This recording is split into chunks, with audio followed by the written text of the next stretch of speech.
Hi, Ryan Michael Galloway here for We Don't Need No Stinking Record Company.com. And we're delving into the internet now, and we're talking about a lot of things that the internet can afford you. One of the big ones is, of course, social networking. And social networking, it's such a huge topic to start get into. And many of you certainly know how the web functions work, how how the social networking functions work. You know that you can post videos, you can post status updates, you can do tweets, you can put pictures up, you can do all kinds of things that kind of put this page up that say, hey, look at me. Couple of warnings.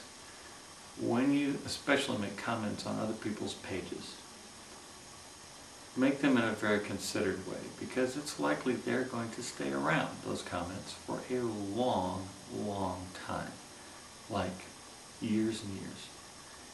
And certainly if you go off on a rant that's unjustified with somebody, that's going to stay out there for a long, long time. And it might make you look bad, 5 years from now, when people go back and you're a little more famous and they discover you went off on somebody.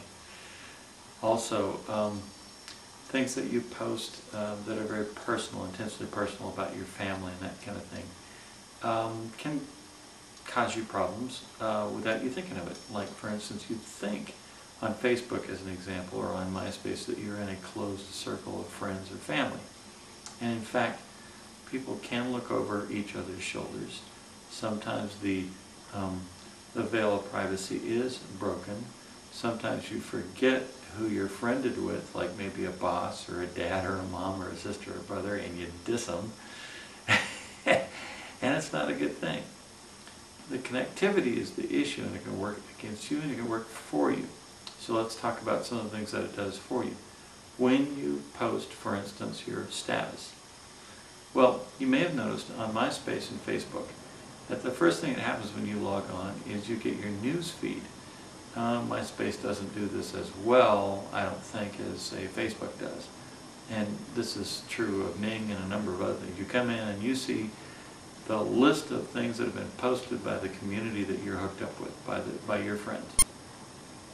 And so what's great is if you're posting things like appearing tonight at, or in the process of recording X, Y, or Z, or here's a little sample of what we just released, or those kinds of things that you could post on a very steady basis. That can be very interesting to your fans and friends who, every time they log on, are going to see it. Less interesting are things like, I washed my cat today. I had toast for breakfast.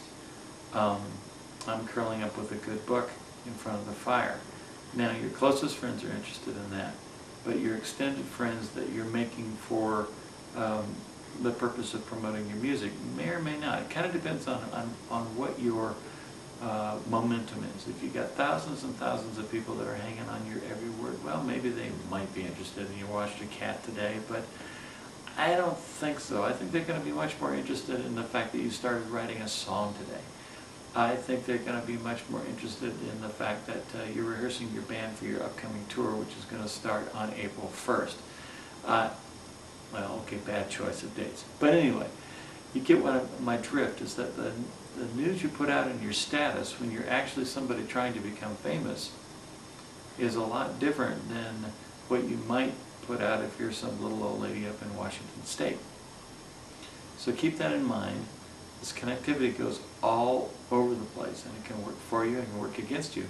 I am Ryan Michael Galloway for We Don't Need No Stinking Record Company.com.